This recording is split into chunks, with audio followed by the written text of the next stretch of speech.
Deputy CM Pawan Kalyan గారు.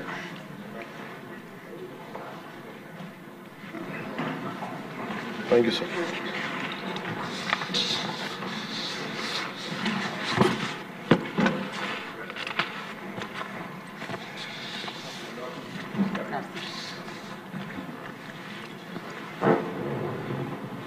మాకు ఈ అవకాశాన్ని ఇచ్చిన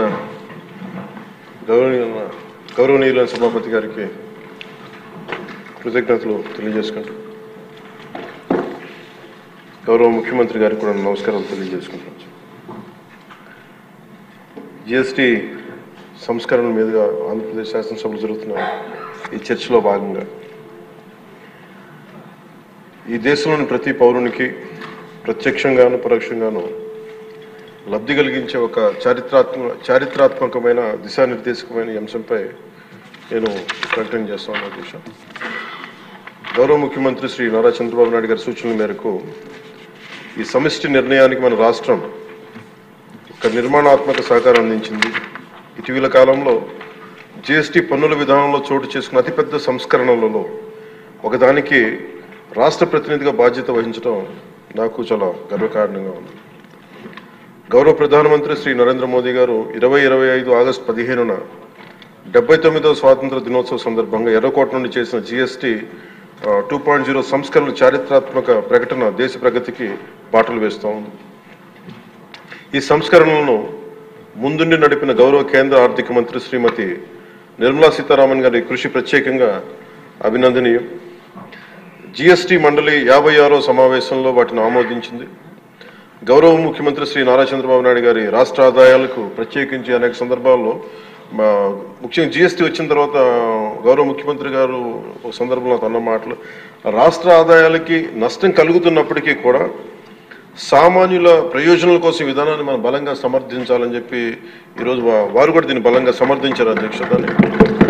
ఎందుకంటే మనకి ఆర్థిక ఆటుపోట్లని చూస్తూ కూడా వచ్చే ఆదాయం తగ్గిపోతున్న జిఎస్టీ సంస్కరణల వల్ల, కానీ దాన్ని ఇంకొకలాగా దాన్ని ఎలా పూడ్చుకోవాలని తెలిసి ఆయన ముందుండి దీన్ని మద్దతు తెలిపినందుకు వారికి నా కృతజ్ఞతలు తెలియజేస్తాను. ఈ చారిత్రాత్మక సంస్కరణలకు మద్దతు తెలిపిన తొలి రాష్ట్రంగా నిలిచింది నారా చంద్రబాబు నాయుడు గారి నాయకత్వంలోని ఆంధ్రప్రదేశ్ ప్రభుత్వం. జిఎస్టీ పన్నుల విధానాన్ని సులభతరం చేయడం ద్వారా సాధారణ ప్రజలకు ప్రత్యక్ష లాభాన్ని చేకూర్చి వ్యాపారులపై పన్నుల భారాన్ని తగ్గించి పన్ను వ్యవస్థలో పారదర్శకతను పెంచుతోంది.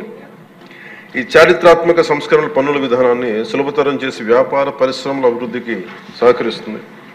ప్రజల పొదుపును పెంచి కొనుగోలు శక్తిని పెంపొందించడానికి, కొత్త పెట్టుబడులను ఆకర్షించి దేశాన్ని స్థిరమైన వృద్ధి మార్గంలో నిలపడానికి దోహదపడుతుంది. జిఎస్టీ రేట్ల సరళీకరణ ద్వారా ప్రజలు అధికంగా ఉపయోగించే వస్తువులు సేవలకు డిమాండ్ పెంచి ఉత్పత్తిని విస్తరించి కొత్త పెట్టుబడులను ప్రోత్సహిస్తుంది. తద్వారా ఆర్థిక వృద్ధికి దారితీస్తుంది. నిజంగా ప్రజలకి ఆర్థిక వ్యవస్థకి చాలా లాభదాయకమైన సంస్కరణ. రంగాల వారీగా చూసుకుంటే ముఖ్యంగా రైతుల కోసం ట్రాక్టర్లు, వ్యవసాయ యంత్రాలు, పరికరాలు మరియు ఇన్పుట్స్ పై పన్నులు తగ్గించడం వల్ల సాగు వ్యవసాయ వ్యయాన్ని తగ్గించి ఉత్పాదకను పెంచుతాయి. తద్వారా గ్రామీణ ప్రాంత ప్రజల ఆదాయాలు పెరుగుతాయి. ఆధునిక సాంకేతిక పరికరాల వినియోగం ప్రోత్సహించడం ద్వారా వ్యవసాయ వృద్ధి మరింత బలపడుతుంది. తక్కువ ఆదాయ కుటుంబాల కోసం పాలు కానీ, పెరుగు కానీ, పన్నీర్ లాంటి నిత్యావసర వస్తువులపై పన్ను 5% నుండి 0% తగ్గించడం ద్వారా రోజువారీ వ్యయాన్ని తగ్గిస్తూ ఉంది.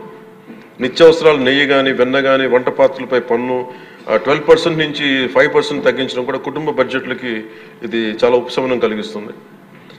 అలాగే ప్రతి కుటుంబం కోసం ఉండే సబ్బులు కానీ, షాంపూలు కానీ, టూత్పేస్ట్ వంటి వ్యక్తిగత సంరక్షణ ఉత్పత్తులపై పన్ను 18% నుంచి 18% నుండి 5% పరిమితం చేయడం ద్వారా వాటి ధరలు చాలా గణనీయంగా తగ్గుతాయి. తద్వారా ఆరోగ్యం, వ్యక్తిగత పరిశుభ్రత మెరుగుదల కనపడుతుంది. మధ్యతరగతి కుటుంబాల కోసం కార్లు, ఫ్రిడ్జ్లు, టీవీలు, ఎయిర్ కండిషనర్లపై పన్ను 28% నుంచి 18% తగ్గించడం ద్వారా వాటి ధరలు అందుబాటులోకి వచ్చి ప్రజల జీవన ప్రమాణాలు మెరుగుపడతాయి.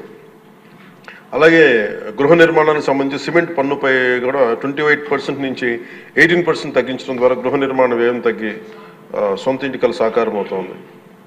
ఆరోగ్య రంగం కోసం ఔషధాలపై పన్ను 12% నుంచి 5%కి, అత్యవసర మందులపై పన్ను 5% నుంచి 0% తగ్గించడం ద్వారా రోగులకి చాలా కీలక ఉపశమనం కలిగి అందరికీ వైద్య సేవలు అందుబాటులోకి వచ్చి ప్రజా ఆరోగ్య సంరక్షణ మెరుగుపడుతుంది.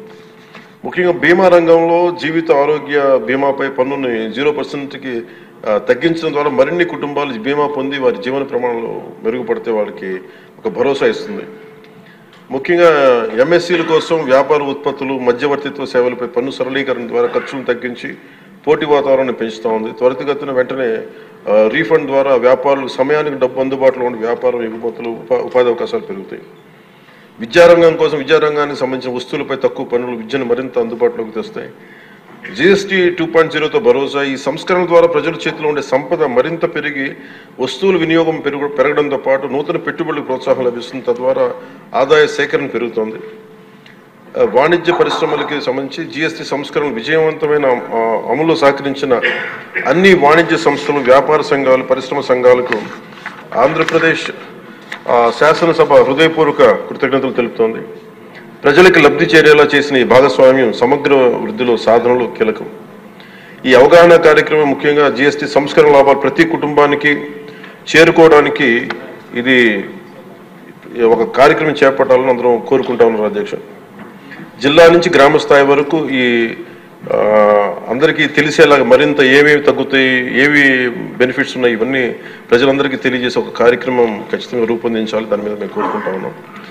అలాగే ఈ రెవెన్యూ కానీ, కమర్షియల్ ట్యాక్స్, పంచాయతీ అధికారులు గ్రామ స్థాయిలో ప్రజలకు నేరుగా కలిసి వాళ్ళకి మమేకం వాళ్ళకి ఎలా లబ్ధి చేకూరుతుందో అది కూడా చెప్పగలగాలి.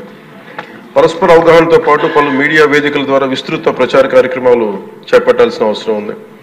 ఈ కార్యక్రమం ప్రధాన లక్ష్యం ప్రతి కుటుంబం GST సంస్కరణల గురించి తెలుసుకుని వాటిని లాభాలు పొందాలని మనస్ఫూర్తిగా కోరుకుంటూ ఆంధ్రప్రదేశ్ ప్రభుత్వం ఈ చారిత్రాత్మక మార్గదర్శక సంస్కరణలు ఆహ్వానిస్తూ ప్రజల ఆర్థికాభివృద్ధి కోసం వాటి విజయవంతమైన అమలుకు సంపూర్ణ మద్దతు ప్రకటిస్తోంది. థ్యాంక్ యూ అధ్యక్ష. జై.